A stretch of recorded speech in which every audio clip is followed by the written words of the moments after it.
Assalamualaikum warahmatullahi wabarakatuh. Perkenalkan, nama saya Andreas Febrian. Kali ini saya ingin sedikit memberikan gambaran ada apa dengan kuliah online dan apa menariknya.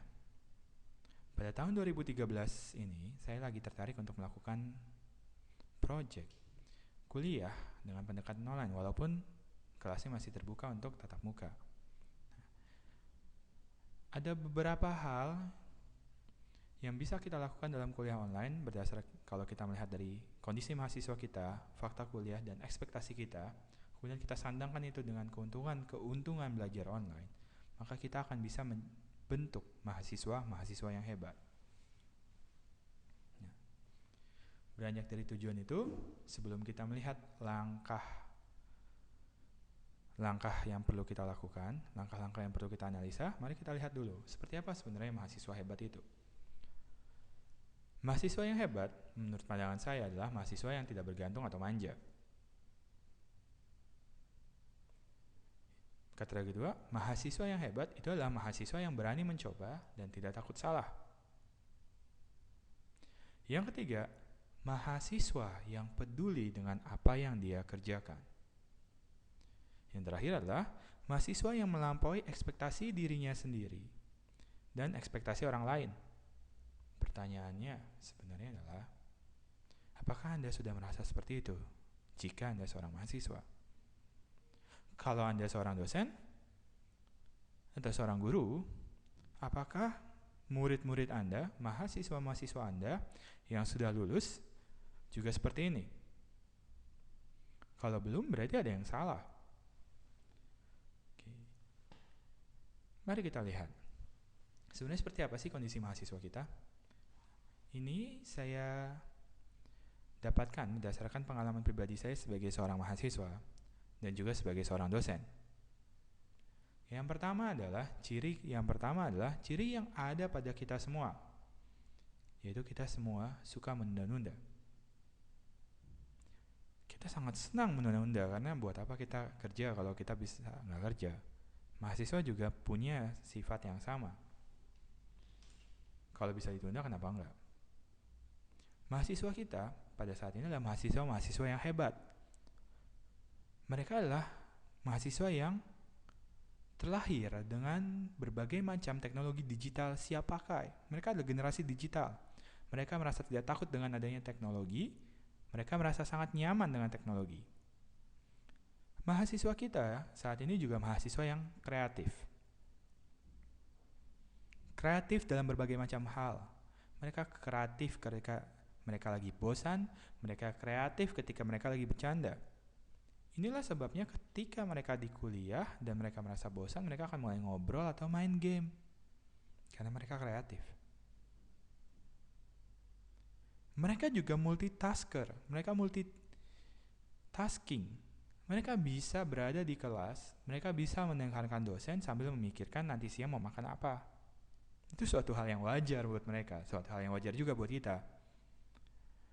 Sayangnya, kehebatan mereka ini juga diseimbangi dengan sedikit hal yang kurang baik. Pertama, mereka takut bertanggung jawab. Kenapa disebut takut bertanggung jawab? Di tempat saya bekerja, ada satu fenomena di mana mahasiswanya masih merasa, loh, harusnya kan dosen yang ngajarin kita. Kemana dosennya? Mungkin gak ada yang salah dengan kalimat itu untuk sebagian besar orang. Tapi kita bicara mahasiswa di sini. Kita bukan bicara anak SMA, kita bukan bicara anak SMP atau anak SD. Mahasiswa. Tanggung jawab belajar itu ada di mahasiswa, bukan ada di dosen. Salah satu contoh yang lain adalah tidak sedikit mahasiswa kita yang sering berkomentar, dosennya ngajarinnya kecepatan. Oke, hanya komentar. Mereka tidak melakukan apa-apa terhadap fakta itu. Di mana tanggung jawabnya? Kekurangan yang kedua adalah mereka takut salah. Inilah sebabnya kenapa ketika kita lagi mencoba untuk membuat suatu kuliah yang interaktif, satu kuliah yang seru, penuh dengan diskusi, kadang-kadang gagal. Karena mereka takut salah. Yang terakhir adalah mereka pendek semangat. Seberapa sering Anda melihat mungkin saudara, anak-anak, atau mahasiswa Anda, aduh gak ngerti nih, gimana sih, udah gue nyerah. Ada sering sekali kita mendengar kalimat-kalimat semacam itu, padahal mereka baru menghadapi soal yang sama dalam waktu kurang dari 1 jam. Mereka sudah menyerah. Dari semua ini, kadang-kadang saya bertanya-tanya, sebenarnya mahasiswa kita mengerti tidak sih arti menjadi seorang mahasiswa? Karena tujuan besar kita yang tadi, kita ingin membentuk mahasiswa hebat. Tapi kalau mereka tidak mengerti, bagaimana kita bisa membantu mereka berubah jadi mahasiswa yang hebat? Nah, beranjak dari sini, dari kita melihat fakta-fakta tentang mahasiswa kita, tentu ada sesuatu yang bisa kita lakukan. Mungkin para pendengar sudah punya bayangan, tapi kita tunda itu sebentar. Sekarang kita akan melihat tentang fakta kuliah. Oke, kuliah di sini yang saya maksud adalah kuliah tatap muka.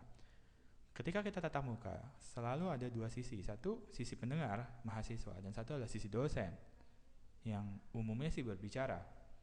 Dan dari sisi pendengar, mahasiswa kita, mereka tidak mampu mengingat semua yang pernah diucapkan oleh dosennya, semua yang pernah diucapkan oleh gurunya.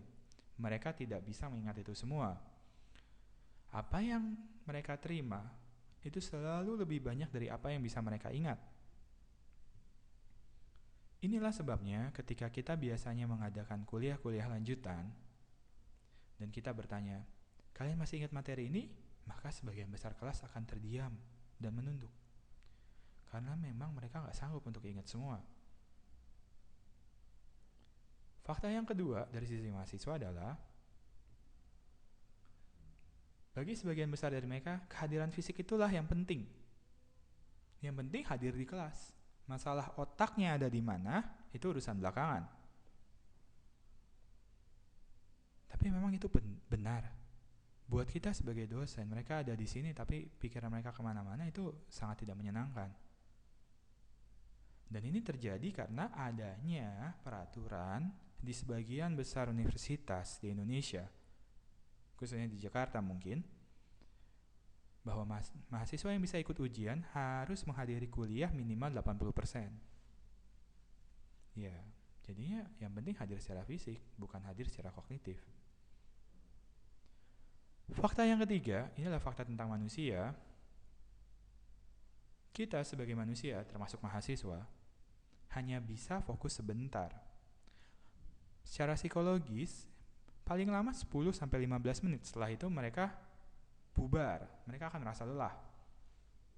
Oke, dengan fakta ini kita bisa mengatur skenario perkuliahan kita agar jadi lebih menyenangkan. Itu dari sisi mahasiswa. Mari kita lihat dari sisi dosen. Oke, kita sebagai dosen, saya yakin teman-teman menganggap bahwa dosen adalah orang baik, dan dosen pun menganggap diri mereka seperti itu. Karena mereka baik dan mereka senang membuat mahasiswa-mahasiswa mereka berkembang, mereka banyak ngomong. Mereka banyak menyampaikan hal-hal penting, bahkan terlalu banyak.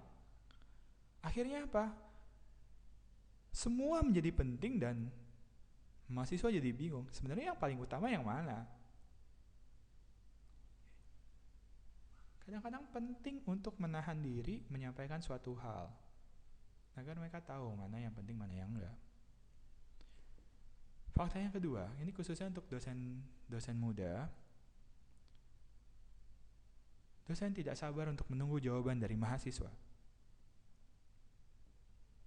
Karena kita lagi nunggu, waktu kurang dari semenit itu rasanya bagaikan 5 jam.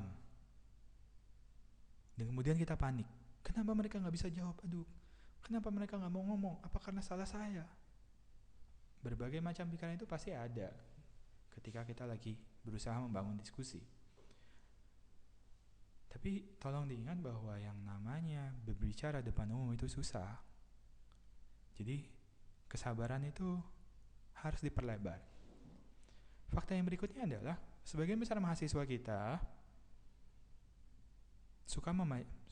sebagian besar dosen kita suka memanjakan mahasiswa, pada akhirnya tidak mendidik. Dosen membuat aturan dan kemudian mahasiswa agak sedikit meringis, menangis, dan peraturan itu gugur. Di mana pendidikannya di situ? Fakta yang terakhir adalah banyak dosen-dosen kita yang tidak perhatian dengan kondisi mahasiswanya. Mereka mengabaikan kondisi mahasiswanya. Contoh kuliah siang. Memang pada kuliah siang itu ngantuk. Terus yang dilakukan dosennya apa? Mereka menyalahkan mahasiswa. Harusnya dosen lebih kreatif sedikit. Ini adalah fakta kuliah. Kalau kita tahu fakta ini, kita akan lebih kreatif, kita akan lebih banyak variasi gaya mengajar. Dari fakta tentang mahasiswa, dari fakta tentang kuliah, kita bisa menarik garis lurus tentang ekspektasi. Sebenarnya apa sih yang kita harapkan dari kuliah kita? Buat saya pribadi sebenarnya, yang saya inginkan adalah seluruh orang belajar, seluruh orang yang kuliah itu sadar bahwa mereka belajar secara sadar dan mereka merasa fun, mereka merasa senang. Jadi mahasiswa tahu tanggung jawab dia apa, peran dia apa, begitu juga dengan dosennya. Dosen tahu tanggung jawab dia apa, perannya apa. Dengan kondisi mahasiswa yang seperti tadi saya sebutkan, ekspektasi semacam ini agak susah.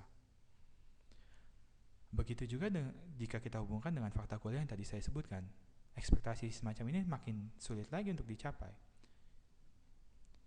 Dalam kelas tatap muka ini mungkin sulit, tapi mari kita lihat kalau kita belajar online. Ketika kita belajar online, semua hal yang tadi disebutkan itu bisa kita tackle, bisa kita antisipasi dan bisa kita ubah. Mungkin beberapa orang agak pesimis dengan kalimat favorit mereka. Kalau belajar di kelas saja nggak bisa fokus, nggak mau dengerin, nggak ngerti-ngerti, apalagi disuruh belajar sendiri. Orang disuruh datang aja ke kelas susah, disuruh belajar sendiri. Iya, pernyataan semacam itu memang tidak ada salahnya sih. Tapi, mari kita bicara soal tanggung jawab. Kalau kita terus-terusan berpikir semacam itu, sebenarnya kita mendidik mereka untuk tidak dewasa, kita mendidik mereka untuk terus manja. Kita mengajarkan mereka untuk tidak bertanggung jawab.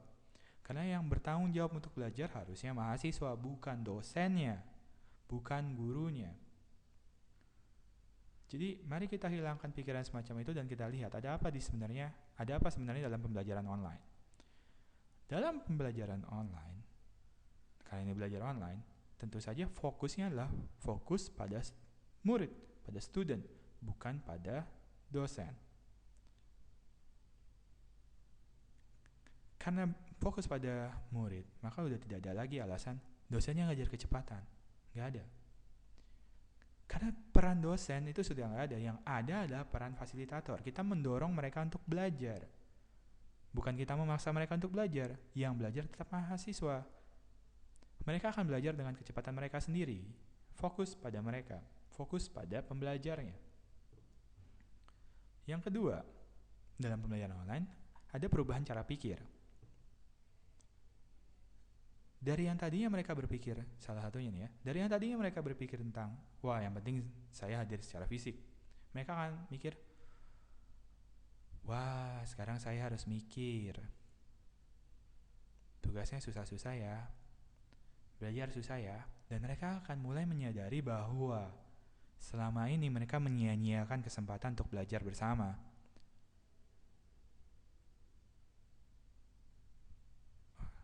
Itu akan membantu kita dalam membentuk mahasiswa yang hebat. Kalau memang bagus, kenapa enggak? Yang ketiga, menariknya dalam pembelajaran online, kita sebagai dosen, Anda sebagai guru atau dosen, Tidak akan merasa seperti kuda yang lagi di pacuan kuda. Harus lari dengan kencang mengejar target. Karena biasanya dalam pertemuan tatap muka, itu ada target-target yang harus tercapai. Dan target itu target dosen, tapi akan tergantung dari muridnya juga. Nah, dalam kuliah online semacam ini, udah nggak ada lagi target. Targetnya adalah target mahasiswa. Mereka mau belajar sampai mana? Kita punya target kuliah, tapi siapa yang harus memenuhi target kuliah itu bukan lagi kita, tapi mahasiswanya. Tentunya dengan catatan kita memberikan berbagai macam aktivitas yang dapat membantu mereka untuk belajar. Baik itu materi atau tugas atau diskusi. Lihat di sini ada perubahan peran dari dosen dan perubahan peran dari mahasiswa. Dalam kuliah online, segala sesuatu harus dinyatakan secara eksplisit. Nggak boleh pakai asumsi. Jadi yang namanya salah komunikasi dan lain semacamnya, jangan khawatir. Dengan sendirinya itu akan teratasi. Dengan sendirinya kita akan berpikir dengan lebih kritis. Jadi tidak usah khawatir. Nah, bagian yang paling saya suka adalah dalam belajar online ada yang namanya self-assessment. Kita bisa melakukan ini. Pada waktu saya kuliah dulu, pada waktu saya sekolah dulu, saya tidak suka sekali ketika saya dijudge oleh orang lain tentang kemampuan saya. Saya ingin bisa menilai saya sebenarnya udah sampai mana. Nah, dalam kuliah online, kita bisa membuat beberapa tools yang bisa membantu mahasiswa menilai diri mereka sendiri. Bukan lagi kita yang menilai, tapi biarkan mereka. Karena bisa menilai diri sendiri itu merupakan salah satu kriteria untuk menjadi mahasiswa hebat. Nah, hal menarik terakhir adalah kita bisa melakukan sesuatu yang namanya flip class. Apa itu flip class? Salah satu dosen saya dulu, beliau mengajar mata kuliah aljabar linier. Pada kelas beliau, nggak ada lagi yang namanya kelas teori. Menarik kan? Seluruh kegiatan belajar teori diserahkan pada muridnya.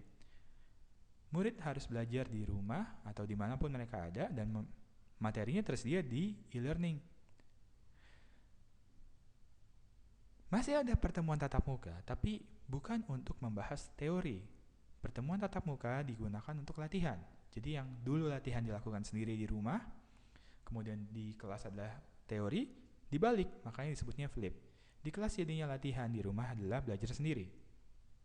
Untuk beberapa kasus, untuk beberapa mata kuliah, ini akan sangat membantu. Dari ini semua, bisakah teman-teman bayangkan? Bisakah teman-teman bayangkan? Mulai dari kondisi mahasiswa kita, fakta tentang kuliah, dan ekspektasi kita. Mungkinkah dengan belajar online ini semuanya bisa tercapai? Mungkinkah hal-hal buruk yang ada di masing-masing bagian bisa kita hilangkan? Kayaknya kita bisa dengan mudah bilang, ya, kenapa enggak? Jadi pertanyaannya adalah, apa kalian masih mau hanya kuliah tatap muka aja? Sekian presentasi saya, semoga bermanfaat. Terima kasih banyak. Wassalamualaikum warahmatullahi wabarakatuh.